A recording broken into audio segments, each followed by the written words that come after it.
आइए सुनिए, देखिए, समझिए सनातन सत्य। जैसी दृष्टि वैसी सृष्टि, दृष्टि विज्ञान। कुदरत, कुदरती रचना एवं कुदरत के कानून से शाश्वत सुख की प्राप्ति। जोधपुर के परम पूज्य महात्मा उपासक प्रोफेसर डॉक्टर सोहन राज तातेड़ के निर्देशन में सनातन सत्य। जैसी दृष्टि वैसी सृष्टि, दृष्टि विज्ञान।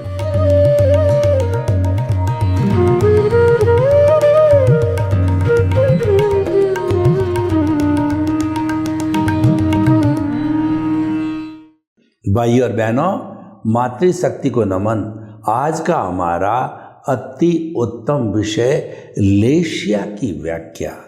लेशिया का अर्थ होता है कलर, और दूसरा जो अर्थ होता है जो हमारे भाव बनते हैं, जो सृजन करते हैं और भावों पे कोट लगने के बाद में कर्म बनता है, और वो किया हुआ कर्म हरेक को भुगतना पड़ता है। ऐसा कहा जाता है, as you will sow will you reap. जैसा आप बोओगे वैसा पाओगे। जो बोना है, जो बीज है, वो कर्म है, वो पुरुषार्थ कहलाता है। और हम जो मन वचन काया से जो भुगतते हैं वह परिणाम कहलाता है, रिजल्ट कहलाता है। तो हम इसकी लेशिया की सांगोपांग व्यवस्था करेंगे कि वो भाव कैसे बनते हैं और भाव से जो है द्रव्य कर्म कैसे बनते हैं। भाव कर्म जो है कारण है, द्रव्य कर्म है वो कार्य है, भाव कर्म है वो सृजन है, और द्रव्य कर्म है वो भुगतान है। भाव कर्म है पुरुषार्थ है, और द्रव्य कर्म है वह भुगतान है। तो भाई और बहनों, हम गंगोत्री से स्टार्ट करते हैं। गंगोत्री शिवजी की जटा में है। भगवान राम के पूर्वज भगीरथ जो है वो राजा हुए हैं, तो उन्होंने जो है वो अपने हरिद्वार में बैठ करके और तपस्या की, और भगवान से जो ये वरदान मांगा शिव जी से कि आप अपनी जटा में से गंगा को बहाओ, क्योंकि वो सारे उधर ही हैं। जितने भी शिव जी का जो धाम है वो सब वहीं हैं। तो उन्होंने जो है वो कहा कि आपकी जटा में से गंगा को बहाओ, ताकि कि वो हिंदुस्तान में बहती हुई वो पापियों का पाप धोती हुई समुंदर, अरब सागर, बंगाल की खाड़ी और हिंद महासागर में जाकर के गिरे। तो शिवजी जो है उनकी तपस्या से प्रसन्न हुए और जटा में से गंगा बहा दी। तो वो जटा का गंगा बहाना है वो गंगोत्री है। तो ठीक उसी तरीके से हमारी जो मूल स्वरूप की आत्मा है वह पूरे शरीर में व्याप्त है। जैन दर्शन के अनुसार आत्मा होती है वह शरीर व्यापी होती है। शरीर के बाहर जो है 0.00% भी वो बाहर नहीं होती, मात्र शरीर में ही होती है। जब चींटी का शरीर धारण करती है तो वो संकुचित हो जाती है, और जब वो डायनोसोरस का जो है कर्मों के अनुसार शरीर धारण करती है, जो ये स्थूल शरीर है, कारण शरीर है, तब जो है वह विकसित हो जाती है। तो भाई और बहनों, वह हमारी आत्मा, उसके साथ में जन्म जन्मांतर से जो हमारा अज्ञान है, कारण शरीर, लिंग शरीर, कॉजल बॉडी, अज्ञान कर्म शरीर है, वो जन्म जन्मांतर से उसके साथ के अंदर फेविकॉल की तरह जुड़ा हुआ है। और और उससे उदय प्रारब्ध चलता रहता है, वह कैसे चलता है, वह मुख्य बात आज का विषय है। तो देखिए, आत्मा और कॉजल बॉडी के बीच के अंदर जब उथल पुथल होती है, मल युद्ध होता है, तो कभी आत्मा जीतती है, कभी कॉजल बॉडी जीतती है। आत्मा जीतती है तो संसार का वर्ण होता है, आत्मा जीतती है तो हमारी आत्मा का विकास होता है, हमारे ज्ञान दर्शन का डेवलपमेंट होता है और शाश्वत सुख की नींव लगती है। हमारा ऊर्ध्वारोहण होता है। और जब कर्म शरीर जीतता है तो ये संसार बढ़ता है, हमारा जो है अधोगामी हम बनते हैं और संसार का भ्रमण बढ़ता है। यानी कि जो हमारी कॉजल बॉडी है, कार्बन शरीर, उसका घनत्व तो बढ़ता है, वॉल्यूम बढ़ता है।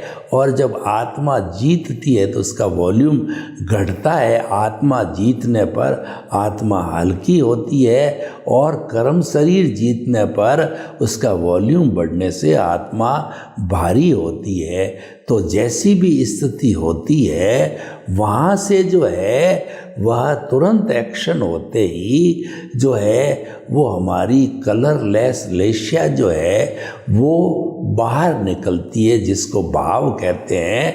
उन भाव जो है, जो हमारा कॉजल बॉडी और आत्मा है, उसके बाहर ओरा की तरह एक अध्यवसाय होता है, उसको टच करती हुई निकलती है, वो कलरलेस होती है और वहाँ से निकल करके वो हमारा जो अवचेतन मन है, ल्यूमिनियस बॉडी है, सबकॉन्शियस माइंड है, उसको टच करती है। सबकॉन्शियस माइंड इस संसार की सबसे बड़ी फैक्ट्री है, इससे बढ़ के कोई फैक्ट्री नहीं होती है।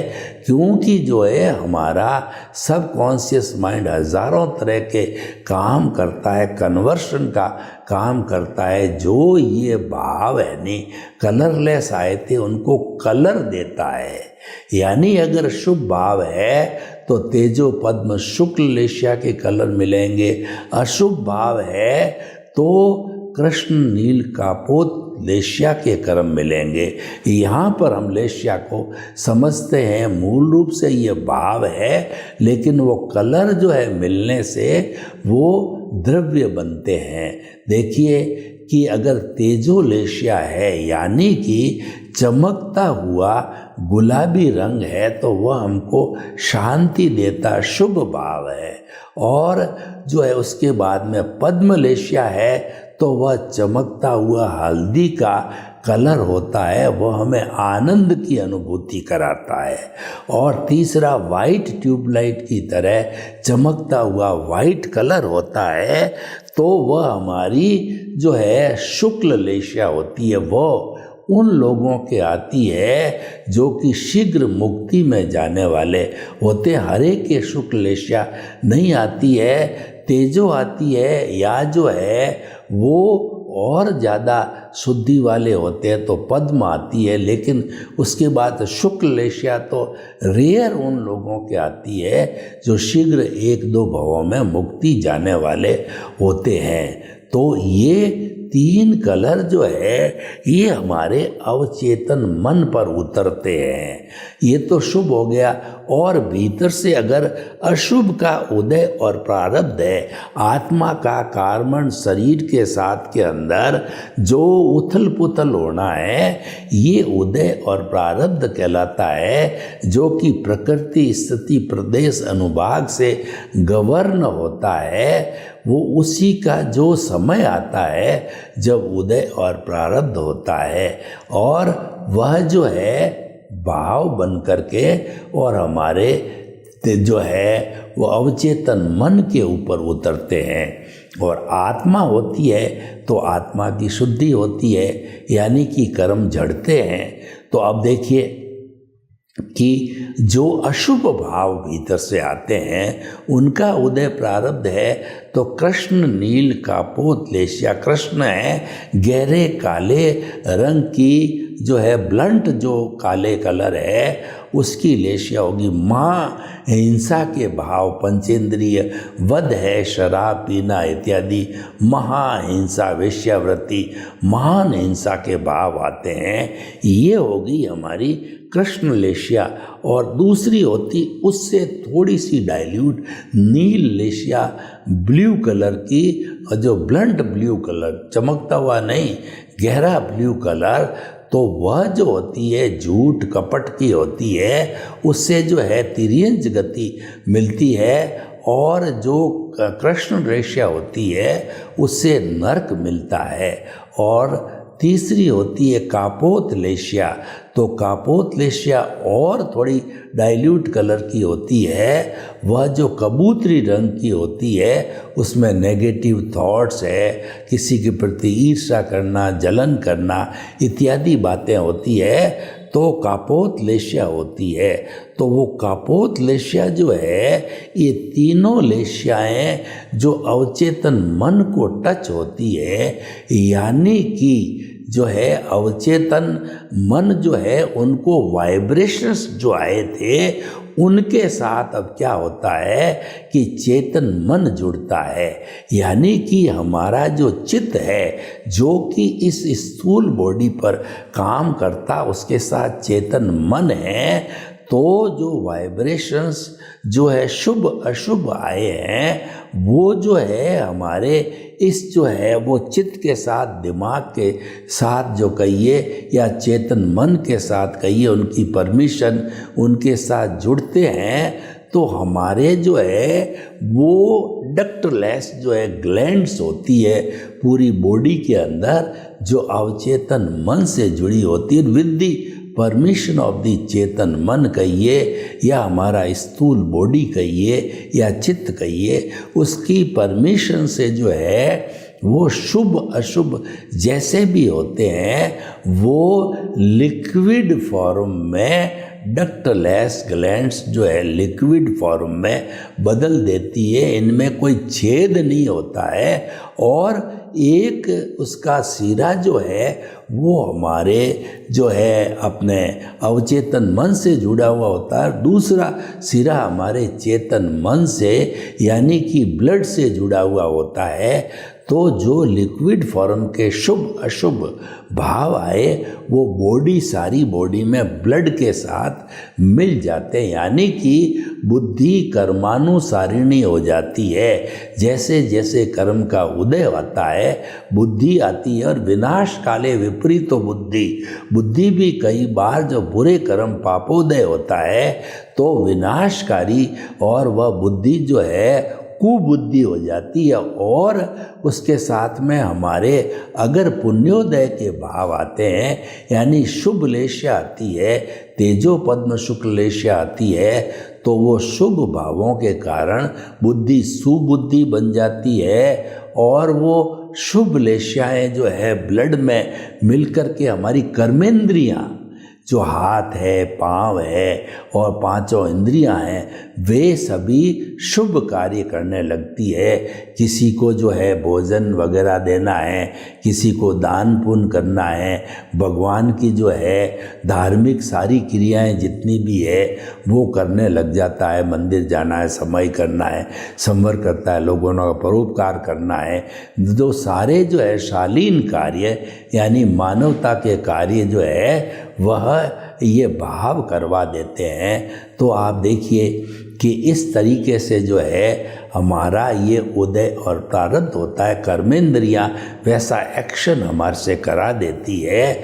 और अच्छे भाव है तो अच्छा काम कराती, बुरे भाव है तो बुरा जो है पापोदय का काम कराती है। तो इस तरीके से ये हमारी जो है लेशियाएँ काम करती है। अब आप देखिए कि जो उदय प्रारब्ध चल रहा है उसके ऊपर अगर मान लो कि हमारे जो है जो चेतन मन है वो चेतन मन अगर उस पर रिएक्शन कर देता है कि उदय प्रारब्ध चल रहा है कि जो है दान जो है चल रहा है, दान देते रहो, और जो हमारे चेतन मन ने, हमारी बुद्धि ने उसके ऊपर रिएक्शन किया कि जो है वो दान जो है इस व्यक्ति को नहीं देना चाहिए, क्योंकि बुद्धि है वो राग द्वेष पैदा करती है, तो नहीं देने से अंतराय का बंद हो जाता है। ज्ञानावर्णीय, दर्शनावर्णीय, वेदनीय, मौनीय, आयुष्य, नाम, गोत्र, अंतराय, जो भी जैसी जैसी प्रवृत्ति जो उदय प्रारब्ध के ऊपर रिएक्शन किया जाता है उसके अनुसार जो है नए कॉजेज पढ़ते हैं, और वो नए कॉजेज है उसी रास्ते से चेतन मन से, डक्टलेस ग्लैंड से, लिक्विड के माध्यम से वो जो है हमारा जो अवचेतन मन है, ल्यूमिनियस बॉडी है, उसके अंदर जो है वो कलर्ड लेशिया बन करके और फिर आगे कलरलेस बन के पुनः जो हमारा कार्बन शरीर है उसके अंदर जाकर के पुण्य पाप के रूप में या शुभ अशुभ भावों के रूप में जाके जुड़ जाते हैं। हम कहते हैं ना कि संसार का काम बढ़ता रहता है, यही संसार का है, मतलब कार्बन शरीर है वो बाहर से आए हुए पुद्गलों से, कर्मों से, भाव कर्म के ऊपर जब कोड चढ़ता है, जब वो कर्म कहलाता है, उन कर्मों के जुड़ने से कार्बन शरीर हैवी होता है और उनके जड़ने से निर्जरा होती है और जुड़ने से बंद होता है। तो इस तरह निर्जरा धर्म है और बंद है वो एकांत पाप है। तो इस तरह की ये क्रिया जो है वो inside to outside, outside to the inside जो है ये क्रम चलता रहता है भावों का, और उसके अनुरूप जो है कॉजल बॉडी है वह बनती रहती है या वह जड़ती रहती है। जब वो संपूर्ण रूप से जड़ जाती है, यानी अज्ञान जब संपूर्ण जड़ जाता है तो आत्मा जो है शुद्ध हो जाती है। आई माइनस अज्ञान is equal to pure soul हो जाती है, और प्योर सोल होती है वह जो है सिद्ध शिला में जाकर के भगवान बन कर के विराजित हो जाती है, यानी कि वो वहाँ पर जो है वह शाश्वत सुख को प्राप्त हो जाती है। तो भाई और बहनों, ये सारा सर्किट है शुभ लेशिया का, अशुभ लेशिया का, बाहर भीतर से बाहर आना, बाहर से भीतर जाना, और फिर कार्बन शरीर के साथ में इकट्ठा होना आदि। तो भाई और बहनों, अब हम जो है यह जो है जानकारी करना चाहते हैं कि हमेशा हमेशा के लिए हमारा ये प्रोसेस जो है कैसे समाप्त हो सकता है। तो हमेशा हमेशा समाप्त करने के लिए हमको एनलाइटनमेंट पैदा करना पड़ेगा, क्योंकि उदय और प्रारब्ध जो है वो तो कॉजल बॉडी से चलता रहता है, और कॉजल बॉडी जो है जब तक समाप्त नहीं होती है, ज़ीरो नहीं होती है, तब तक मुक्ति की अवस्था या शाश्वत सुख की अवस्था प्राप्त नहीं होती। तो इसको ज़ीरो करने का मूल्य बताते हैं, यानी संवर होना चाहिए। संवर का मतलब आश्रव जो है पुण्य पाप के रूप वाले कर्म जो भीतर आते हैं उनको सीमेंटेड करना, उनको रोक देना ताकि वो भीतर नहीं आवे, वह संवर कहलाता है। तो जो है और कर्मों का जड़ना, कार्बन शरीर से जड़ने को हम निर्जरा कहते हैं। भगवान ने दो धर्म बताए, संवर और एक निर्जरा। संवर का अर्थ होता है प्रत्याख्यान प्राणी मात्र को दुख न देना, कष्ट न देना, ताकि कर्मों का बंधन न हो। वह तो जो है इसकी एक डेफिनेशन हो गई, और त्याग प्रचान करना ये दूसरी डेफिनेशन हो गई। तो भाई और बहनों, हम जो है इसके साथ साथ में हम ये जानना चाहेंगे कि हमेशा हमेशा के लिए हम इससे छूट जाएं, तो आप मान के चलो कि हमारे अज्ञान को संपूर्ण नाश करना होगा, यानी कि हमारा फिर जो है नया बंध न हो, और भीतर जो पड़ा है उसको जो है संपूर्ण बर्फ की शिला की तरह उस डिस्चार्ज को समाप्त कर दिया जाए। तो संपूर्ण बंद करने के लिए हमारा एनलाइटनमेंट होना, यानी पहले तो पहली कंडीशन है हमारा हमारा भाग्योदय होना चाहिए। दूसरी कंडीशन है कि उस भाग्योदय के साथ में हमको जो है ज्ञानी पुरुष या सद्गुरु मिलना चाहिए, क्योंकि गुरु बिना ज्ञान नहीं होता है। गुरु गोविंद दाऊ खड़े और काके लागू पाए, बलिहारी गुरु आपनी और गोविंद दियो बताए। जो गुरु होता है वही ईश्वर गोविंद के दर्शन कराता है, उसके बिना दर्शन नहीं होता है।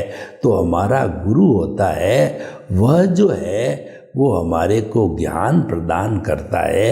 वो गुरु का भाग्योदय, हमारा भाग्योदय गुरु निमित्त बनता है, हम निमित्त बनते हैं और कुदरत संजोग जुटाती है और हमारा इंटरेस्ट होता है, इंटेंशन होता है।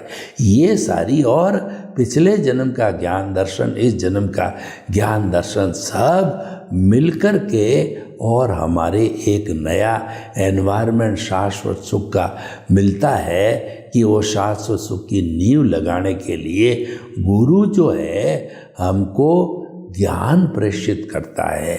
ज्ञान प्रेषित का अर्थ ये है कि जो हमारा जो दर्शन मोहनीय है उसकी चार प्रकृति हैं, अनंतानुबंधी, अप्रत्याख्यानी, प्रत्याख्यानी और संजलन।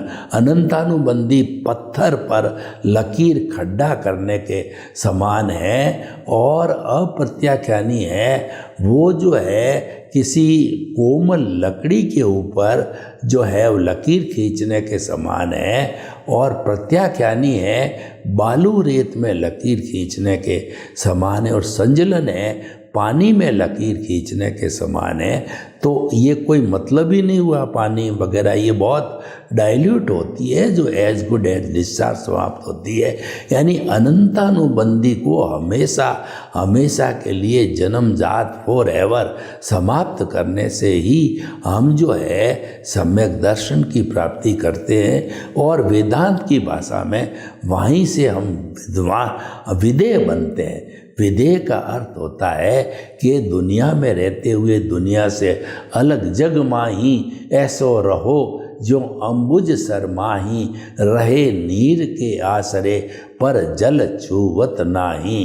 Remain in the world as a lotus remains in the water. तो हमारा जो ये कमल का पौधा होता है वह तो जो है वह कीचड़ में खिलता है, और कमल का जो मूल फूल होता है वो सूर्य की किरणों के साथ उसका तादात्म्य है। यानी विदेह का अर्थ ये हुआ कि आपका संबंध अपनी आत्मा से हो, और जो है हम जो मन वचन काया की क्रिया करते हैं उसको अलग रखा जाए। यानी प्रकृति और पुरुष को अलग अलग रखना विदेह की साधना है, दोनों को जुड़ने नहीं देना है। क्योंकि जो हमारा प्रकृति है मन वचन का है वो तो परिणाम है, और हमारा जो कहना पुरुष है, जो हमारी आत्मा है, उससे ही हमारे पुरुषार्थ होता है, रियल पुरुषार्थ होता है।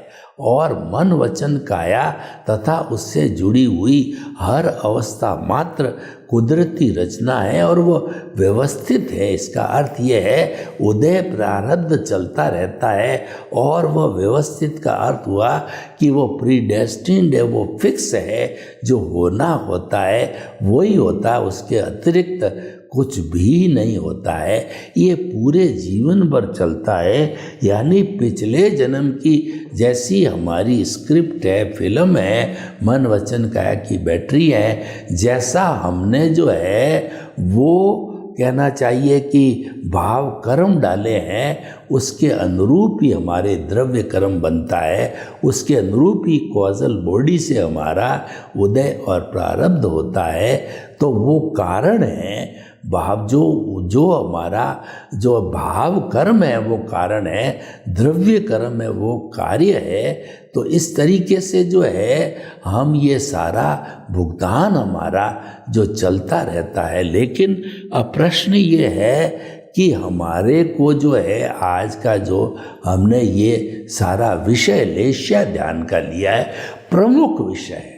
लेश्या का मतलब भाव बिगाड़ो भव बिगड़ेगा, भाव सुधारो भव सुधरेगा। यानी कि जो मुक्ति है वो भाव भावों से है, वो लेश्याओं से है। और वो जो हमारा क्रिया है, जो मन वचन की क्रिया है, वो क्रिया मात्र जो है वो कुदरती रचना है और क्रिया से मुक्ति नहीं है। वो तो परिणाम है, रिजल्ट है, भुगतान है। और हमारा रियल पुरुषार्थ है वो भाव है। तो इसीलिए भाव के ऊपर, लेश्या के ऊपर पूरा ध्यान देना चाहिए। कभी भी भाव नहीं बिगाड़ने। और भाव दिखते नहीं हैं। जो हमारा उदय प्रारब्ध होता है वो विचारों के माध्यम से होता है। तो इसीलिए अगर हमारे को जो है वो जो प्रकृति और पुरुष को नहीं जोड़ने देना है, तो उदय प्रारब्ध जो विचारों से हुआ उसको जाने दो और उसको जो है लेट गो करो। क्योंकि अगर लेट गो नहीं किया और हम उन विचारों के साथ में उदय प्रारब्ध के साथ जुड़ गए, हम प्रकृति के साथ जुड़ गए, तो वो तो राग द्वेष वाली है। इसका मतलब वो और हैवी हो जाएगी, भारी हो जाएगी और आत्मा उससे भारी हो जाएगी। हमको तो हल्का करना है, हमको तो ऊर्ध्वगामी बनना है, अधोगामी नहीं बनना है। तो इस तरीके से लेश्या शुद्ध होनी चाहिए। सर्वे भवन्तु सुखिनः, सर्वे सन्तु निरामया। लोग के जीवों को सुख मिले, शांति मिले, आनंद मिले, प्रेम मिले, सौहार्द मिले और हम सभी अपने अपने भावों को शुद्ध रखते हुए सिद्ध बुद्ध मुक्त बने। आपके प्रति मंगल भावना। ओम शांति।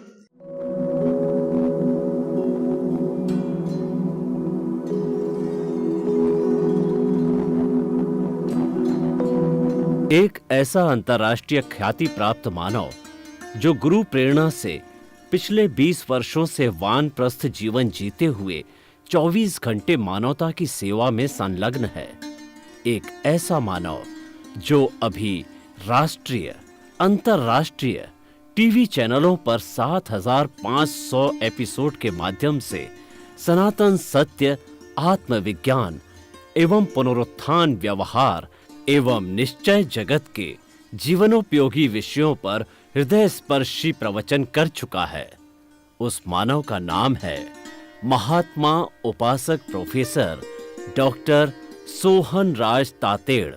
प्रोफेसर तातेड़ द्वारा योग, दर्शन, शिक्षा विषयों पर रचित पीएचडी स्तर के 250 शोध ग्रंथ भारत के 100 प्रतिष्ठित विश्वविद्यालयों में शोधार्थी पढ़ रहे हैं तथा वे सभी शोध ग्रंथ वहां की सेंट्रल लाइब्रेरियों में उपलब्ध हैं। महात्मा सोहन राज ने अभी तक हजारों स्कूलों, कॉलेजों, विश्वविद्यालयों एवं संस्थाओं में सेमिनार, वर्कशॉप, कैंप लगाकर लाखों विद्यार्थियों को योग, दर्शन, शिक्षा का प्रशिक्षण देकर उन्हें सुसंस्कारित किया। डॉक्टर तातेड़ ने भारतीय संस्कृति उत्थान के 4000 से अधिक समसामयिक विषयों पर आर्टिकल लिखकर ऑनलाइन जर्नल, पत्रिकाओं, वेबसाइट्स पर प्रकाशित किया, जिसका उपयोग लाखों पाठक कर रहे हैं। उपासक तातेड़ के 5000 से अधिक आज का सुविचार, आज का शुभ संदेश, आज का मंगल भावना योग आदि चिंतन websites, Twitter, blogger, Facebook, YouTube माध्यमों से लाखों लोग अपना जीवन निर्माण कर रहे हैं। मानवता के मसीहा ऐसे महामानव महात्मा सोहन राज तातेड़ के प्रोफाइल को अभी तक विश्व के 20 लाख दर्शक यूट्यूब पर, 12 लाख गूगल पर एवं लाखों दर्शक फेसबुक, ब्लॉगर, ट्विटर और इंस्टाग्राम पर देख चुके हैं।